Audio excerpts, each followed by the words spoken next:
you want to influence Irish politics, it actually doesn't cost you very much.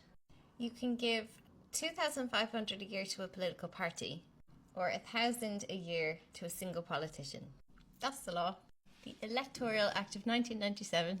Yes, you and anyone else with a spare €1,500 lying around can legally buy more political influence than 1,000 signatures or a protest march ever will. Because the Irish political system does not reward your truth or vision or representation. It rewards access. And access is available, quietly, at a flat yearly fee. A vote gives you one tiny signal every 4 years. But a €1,500 donation to Fine Gael gets you listed as a supporter.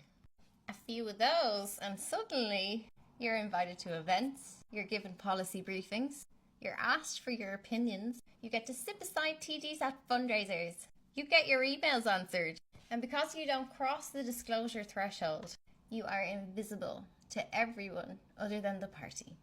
It's like Patreon for policy. You pay, you get content, everyone else gets vibes. Fine Gael, Fianna Fáil, and others run on a silent club of repeat contributors to the party. Parties do not have to itemise donations under €1,500. Even if 500 donors do this, there's still no names, just vague lines in end of year reports. If you had access to Fine Gael's full bank account history, you would see millions of pepper dash tiny donations like this. And there's no obligation to say where these donations come from, or whether they came from related people, firms or addresses. So even if the same property lobby send 30 people donating $1,500 each, there's no record, no red flag, no spreadsheet to follow, no investigation trigger. Parties also report income from fundraising, events, black tie dinners.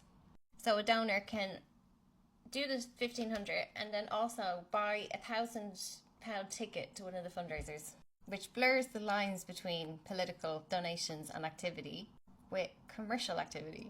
But it's not one person doing it. It's dozens of wealthy networks, all at the same time, across developers, finance, tech, pharma, law. Each group is a little web.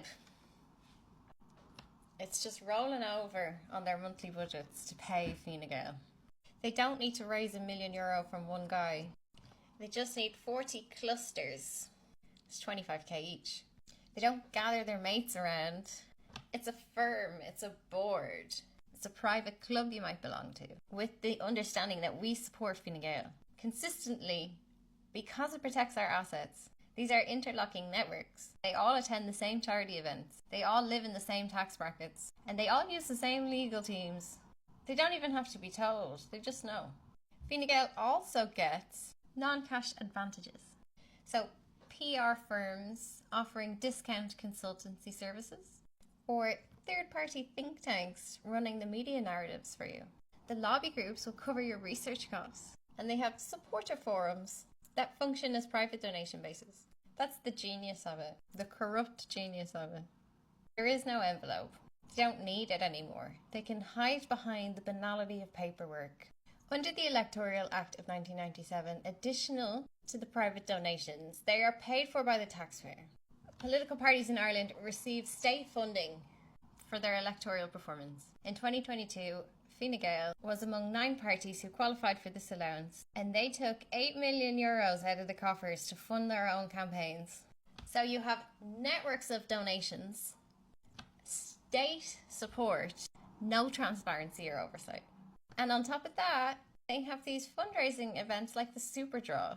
Gambling. They're using gambling to fund politics.